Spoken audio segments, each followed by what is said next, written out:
Avez-vous déjà eu l'impression de parler dans le vide, que vos prières, vos angoisses, vos demandes les plus sincères ne sont que des murmures perdus dans le vent? Et si je vous disais que peut-être, juste peut-être, ce n'est pas une erreur de l'univers, mais votre vraie nature, que ce n'est pas parce que vous avez péché, oublié de remercier ou utiliser un préservatif, mais parce que le Dieu que vous imaginez n'existe peut-être pas tel qu'on vous l'a décrit. Cette idée, à la fois dérangeante et libératrice, a été le point de départ de la démolition théologique la plus audacieuse de la philosophie moderne. Spinoza, l'homme qui a osé dire que Dieu s'en fiche et qu'il mérite néanmoins d'être aimé. Il n'était ni un rebelle vide, ni un athée furieux. Au contraire, Spinoza croyait tellement en Dieu qu'il a décidé de le repenser à partir de zéro. Dépouillé de mythologie, de dogmes ou de hiérarchie, il voyait le divin non pas comme une entité dotée d'une volonté, mais comme la structure même de l'existence. Dieu, pour lui, est tout ce qui existe, les lois de la physique, la logique derrière la biologie, le code invisible qui anime la réalité. Et cela change tout, car si Dieu est la nature elle-même, il est inutile de prier pour obtenir des faveurs. Il n'y a pas d'oreille dans le cosmos. Il n'y a que des causes et des effets.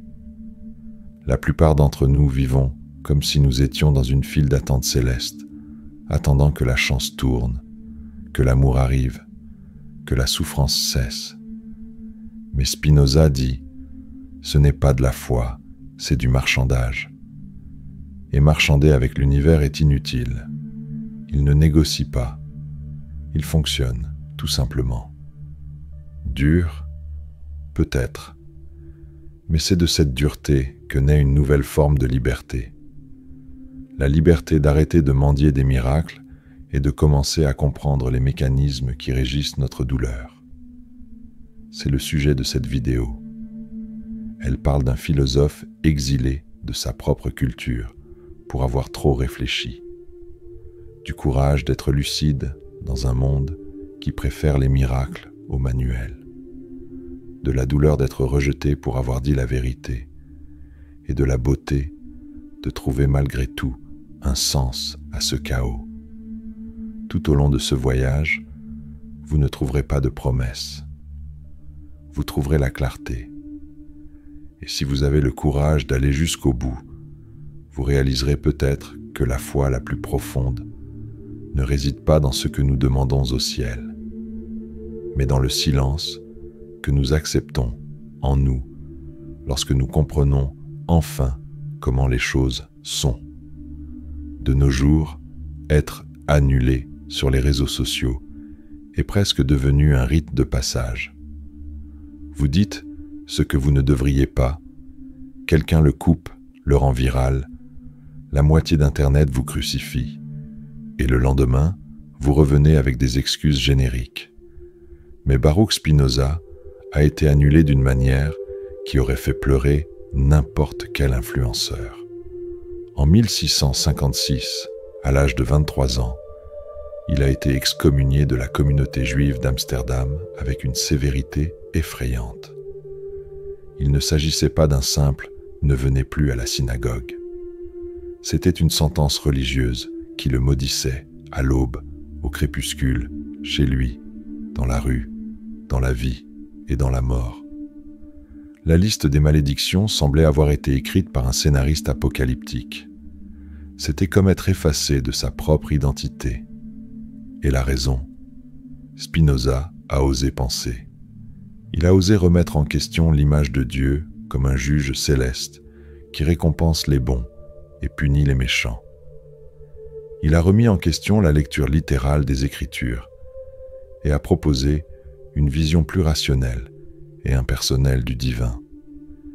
Il disait que Dieu n'est pas un vieil homme barbu dans le ciel, mais la nature elle-même, la structure de la réalité. Ces idées étaient si dangereuses que, même écrites en latin, accessible uniquement aux intellectuels, elles ont semé la panique parmi les chefs religieux. Ils craignaient que cette lucidité ne contamine le reste de la communauté, déjà vulnérable aux yeux de la culture chrétienne dominante. Imaginez, vous avez à peine plus de 20 ans, vous êtes banni de votre foyer, de votre foi, de votre culture, parce que vous ne vous conformez pas à des récits rassurants. Et le plus impressionnant, c'est qu'il n'a pas reculé. Il n'a pas écrit de rétractation. Il n'a pas essayé de négocier son retour. Il a refusé toutes les offres visant à le faire taire ou à adoucir sa vision. Il a préféré l'exil au mensonge. Il a préféré la solitude de la vérité aux applaudissements de la convenance. Et c'est là que réside la véritable force de Spinoza. Son courage était philosophique, certes, mais aussi existentiel. Il nous rappelle que la pire forme d'annulation ne vient pas de l'extérieur, mais de l'intérieur, lorsque nous nous trahissons pour nous conformer. Spinoza a choisi de ne pas s'adapter. Il a choisi d'habiter la marge, où peu ont le courage de rester. Et c'est à partir de cette marge qu'il a construit une pensée capable de traverser les siècles, même en silence. Car tandis que la foule réclame l'acceptation, il nous invite à résister, avec raison, avec courage, avec la dignité de ceux qui pensent jusqu'au bout. Avez-vous déjà essayé de prier pour que votre facture disparaisse, que votre coup de cœur vous envoie un message, ou que l'univers vous récompense simplement parce que vous avez été gentil? Eh bien, Spinoza, du haut de sa lucidité brutale, observerait tout cela avec une sérénité impitoyable. Non par mépris, mais parce qu'il sait ce que beaucoup refusent d'admettre. Prier en attendant une réponse, c'est comme envoyer un email à la gravité pour lui demander une réduction sur la chute. Pour lui, ce n'est pas que Dieu n'écoute pas, c'est simplement que Dieu n'a pas d'oreille. Cette idée semble froide, voire cruelle, mais elle est libératrice. Car Spinoza ne croyait pas en un Dieu personnel, préoccupé par nos drames quotidiens.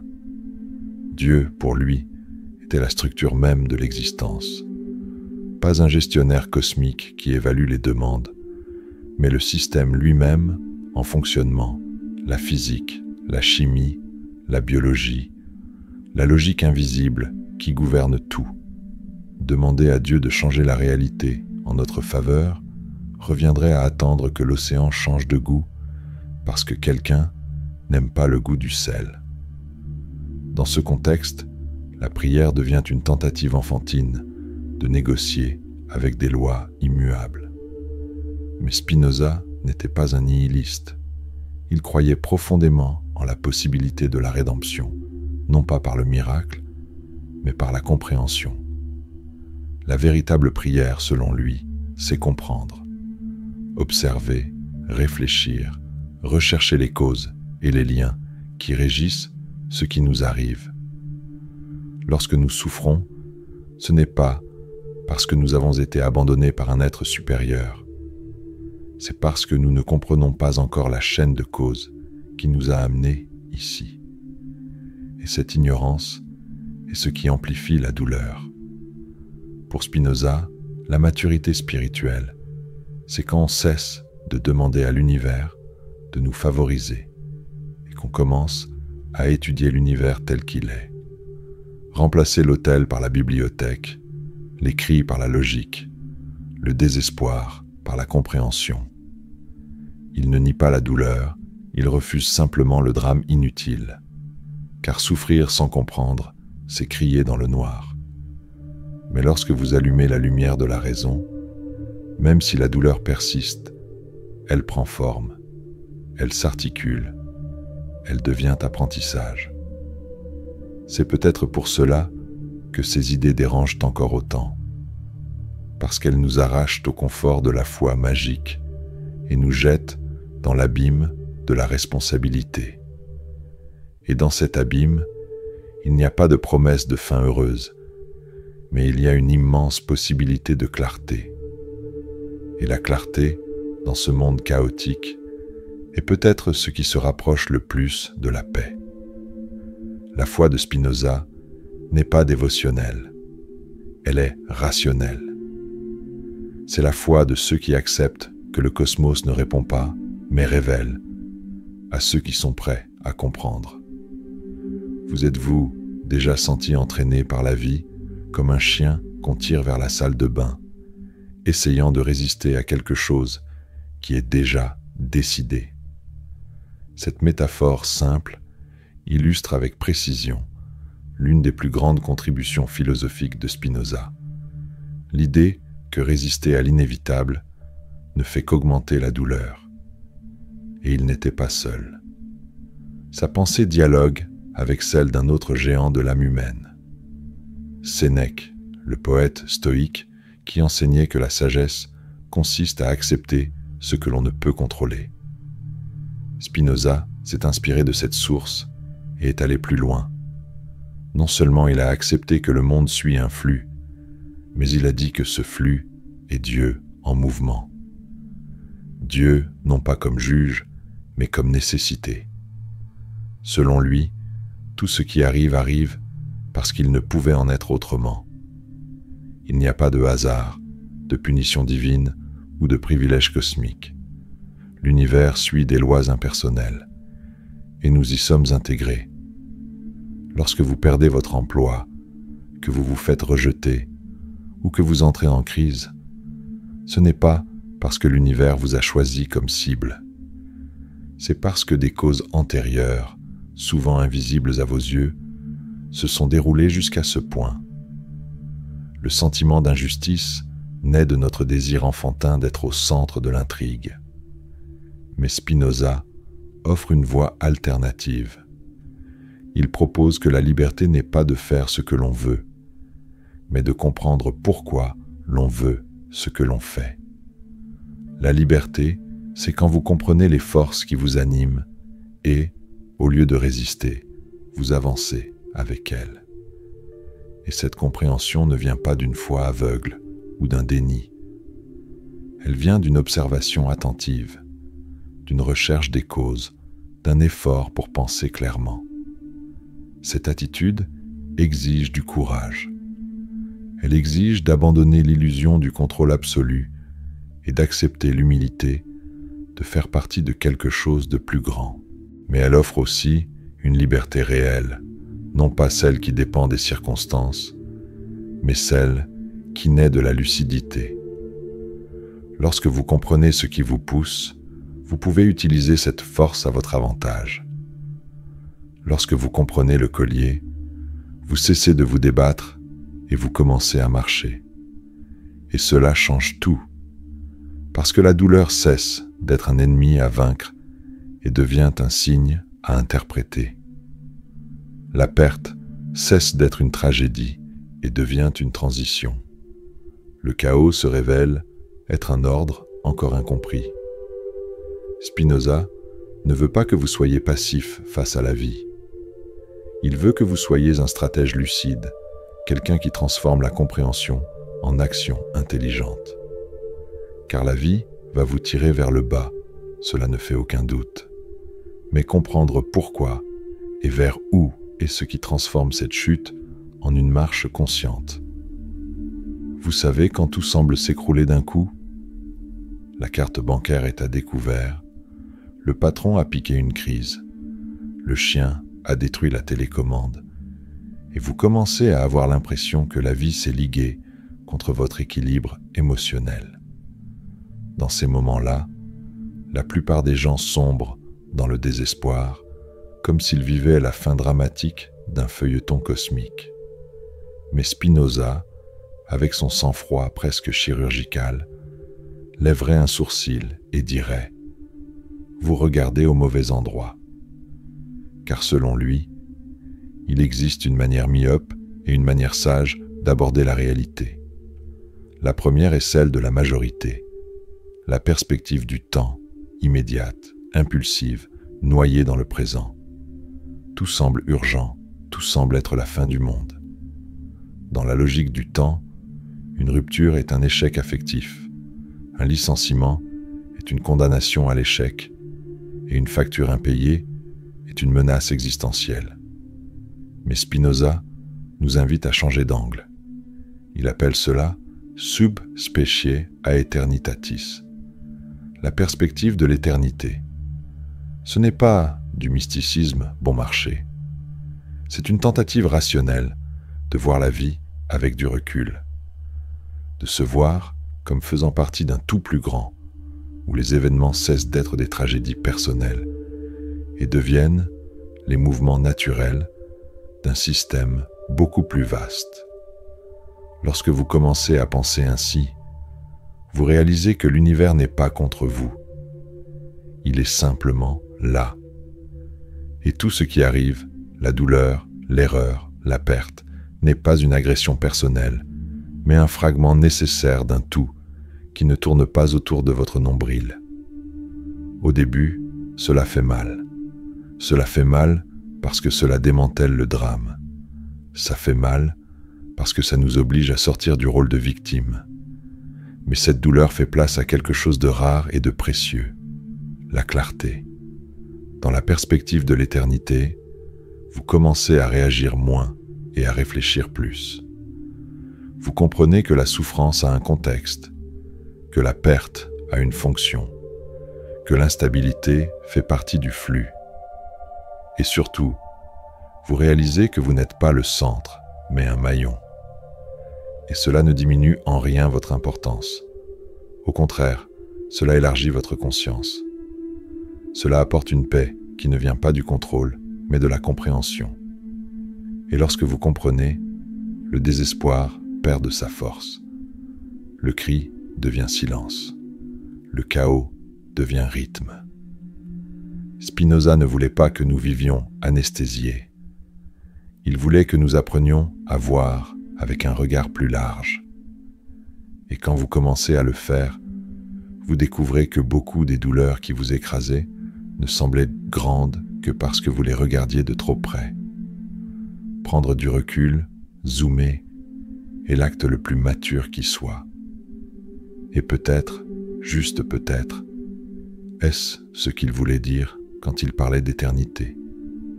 Voir la vie avec la sagesse de ceux qui n'ont plus besoin de réponses immédiates pour accepter ce qui est.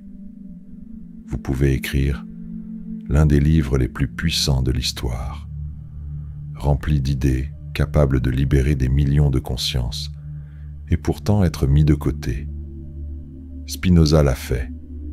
Il a offert au monde l'éthique, un chef-d'œuvre de la philosophie rationnelle, où Dieu n'est pas un magicien, mais la logique même de la réalité.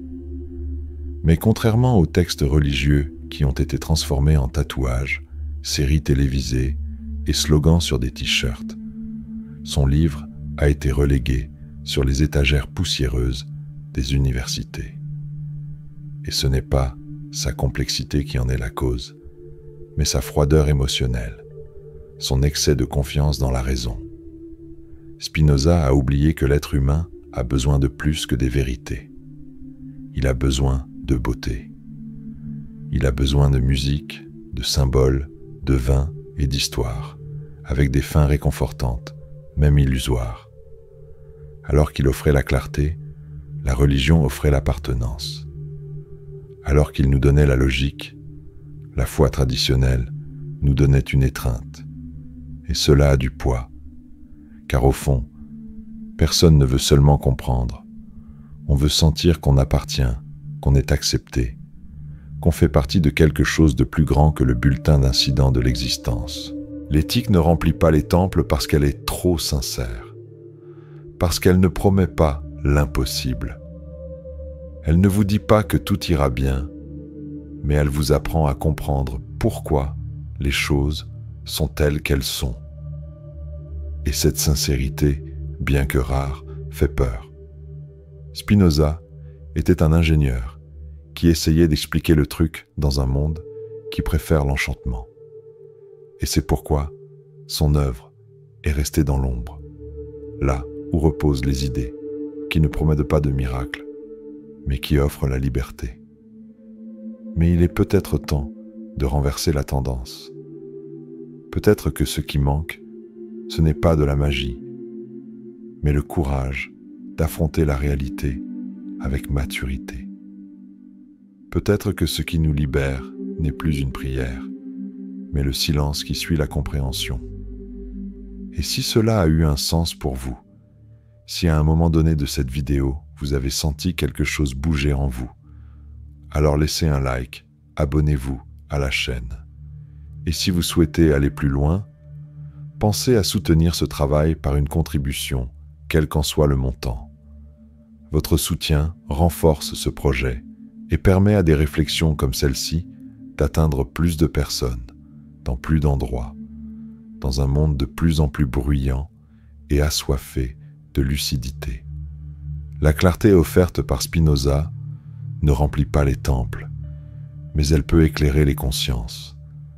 Et cela, en fin de compte, est ce qui importe le plus.